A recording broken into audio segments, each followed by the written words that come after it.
Olá, povo de Deus, terça-feira, 6 de junho de 2023, nona semana do tempo comum. Nossa reflexão de hoje é a partir de Tobias 2, de 9 a 14, Marcos 12, de 13 a 17. Tobias, na noite de Pentecostes, depois de ter sepultado um morto, tomei banho, entrei no pátio de minha casa e deitei-me junto à parede do pátio, deixando o rosto descoberto por causa do calor. Não sabia que na parede por cima de mim havia pardais aninhados. Seu excremento quente caiu nos meus olhos e provocou manchas brancas. Fui procurar os médicos para me tratarem.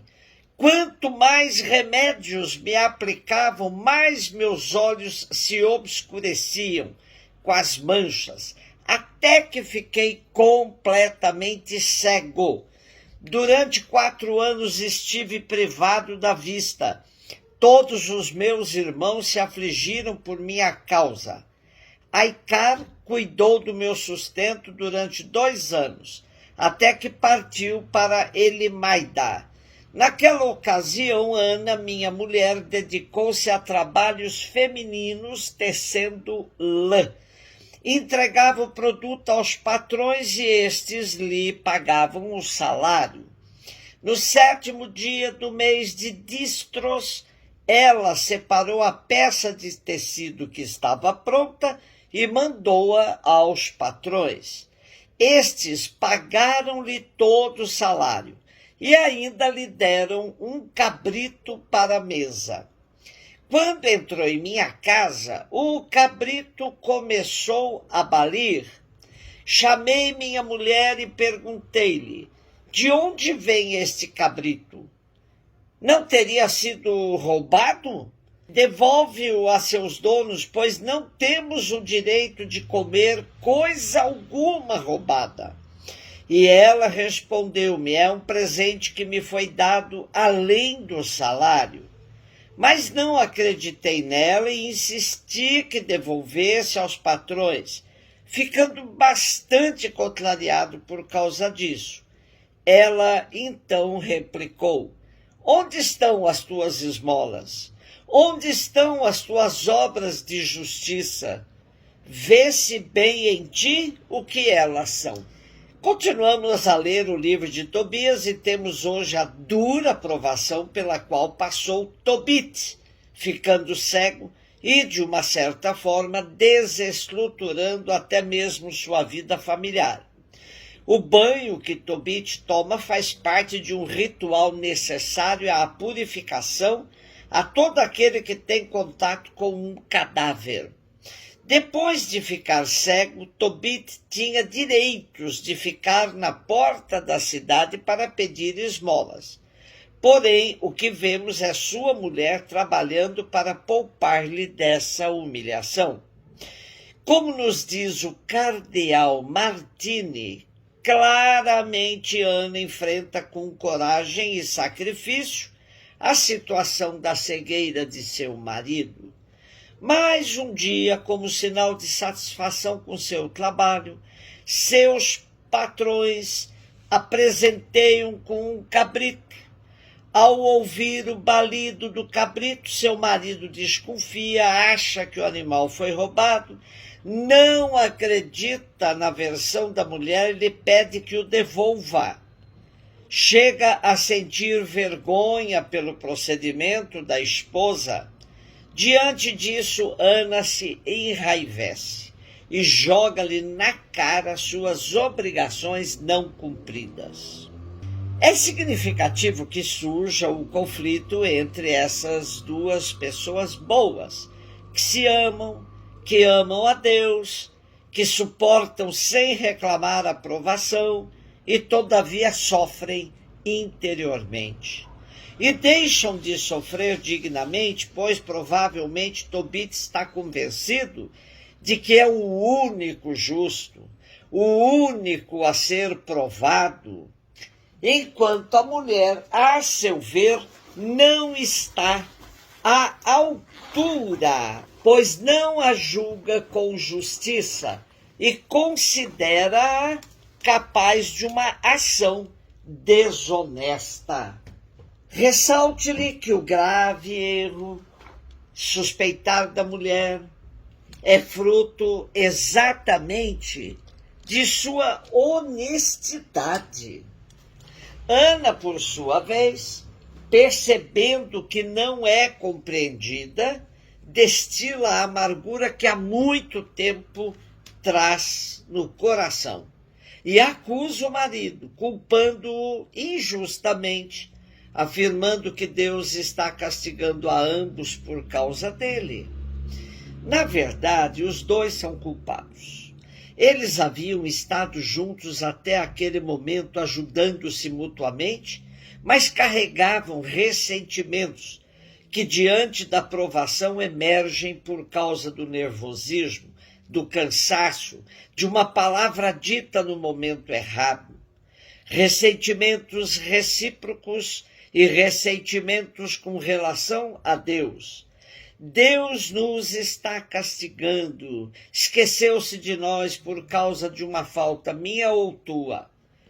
Tem uma visão equivocada de Deus, imperfeita, que mesmo as pessoas boas e santas podem ter. E a relação se deteriora.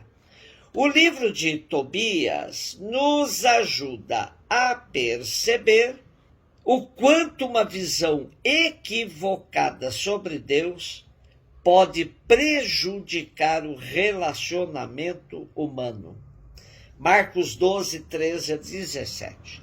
As autoridades mandaram alguns fariseus e alguns partidários de Herodes para apanharem Jesus em alguma palavra. Quando chegaram, disseram a Jesus: Mestre, sabemos que tu és verdadeiro e não dás preferência a ninguém. Com efeito, tu não olhas para as aparências do homem, mas ensinas com verdade o caminho de Deus. Dize-nos, é lícito ou não pagar o imposto a César? Devemos pagar ou não?